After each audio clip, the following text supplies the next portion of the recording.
Tonight we are going to discuss the disciplines of roller figure dance skating and the differences between the disciplines. And there are three disciplines, which are the compulsories, the original dance, and the free dance. And first we're going to watch a quick video, and then after I'm going to ask you a question.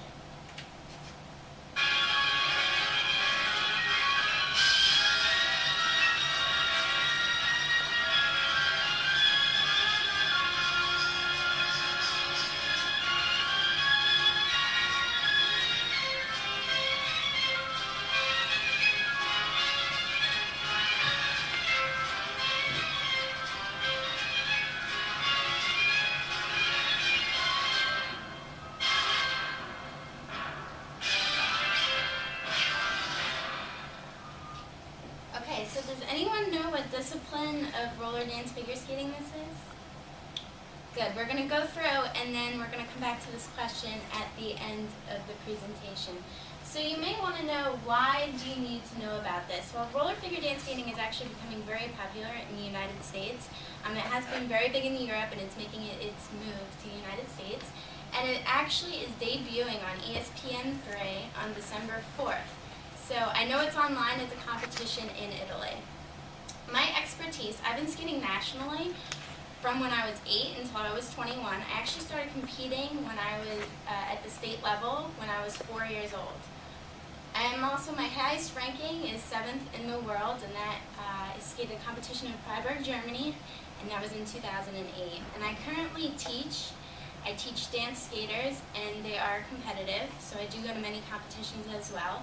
And on top of that, I'm a certified judge. I've been judging since I was 17 years old, and I judge between 3 to 5 competitions a year. So there are three, like I said before, three different disciplines, which are compulsories, the original dance, and the free dance. The first one I will cover are the compulsories.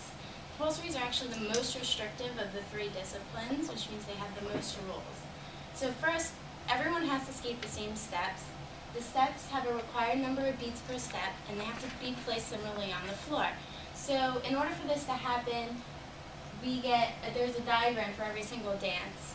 Therefore, the skaters as well as the coaches are on the same page in what the judges are expecting out of them. It is also important to note that in the compulsories, lifts are not allowed. In the music, there is required music and a required tempo. And therefore, timing to the music is very important. And it is often a deciding factor for the judges between placements, because everyone else is skating the same thing. So according to Stephen Hinkle, who has been a coach for 37 years, he is the president of the Eastern Region Coaches Association, and he got the bronze medal in the 1977 World Championships. He states that timing is the hardest concept of dance skating to learn. If you cannot naturally hear and understand the timing of the music, it can take up to a couple of years to begin skating in time. It is not an aspect that comes naturally to everyone, and it can be hard to learn. So moving on, the second discipline is the original dance. The original dance is the second most restrictive. It lets up a little bit on the rules. And a good thing that I need to point out about the original dance is that it is only performed as a team. You will not see this skated solo.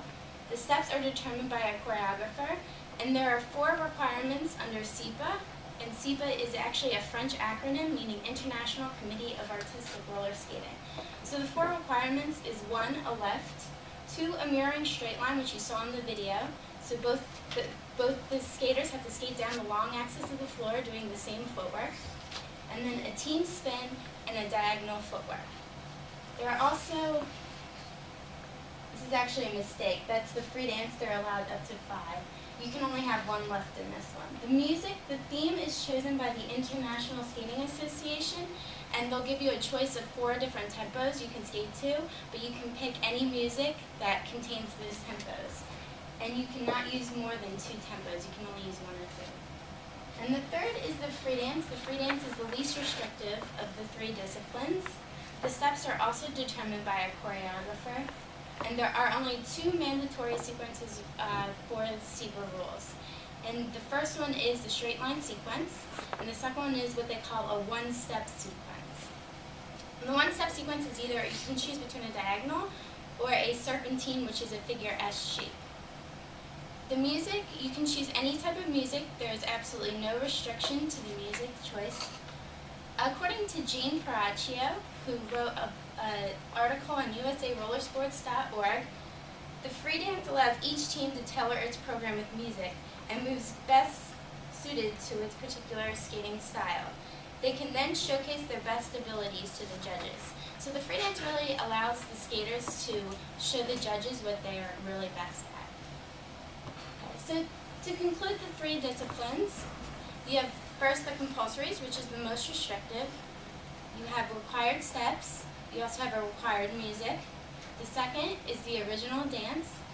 The original dance is the second most restrictive. You have a theme that you can choose from, and you have 4 required sequence of steps. And the third is the free dance. The free dance is the least restrictive of them all. You can choose from any music, and it only has 2 required elements. So the answer to the question I asked before, what is the discipline of skating presented in the video? It's kind of a trick question because it could either be the original dance or the free dance. It can't be the compulsories because you can't have lifts in the compulsories. But both in the original dance and the free dance, you can have a mirror straight line mirroring sequence and a lift. So you would have to ask me whether we were able to choose our music from a theme or whether we were open and able to choose from any music, and it was actually a free dance that we skated, so we were able to, choose from any music. And I appreciate you all listening. Thank you.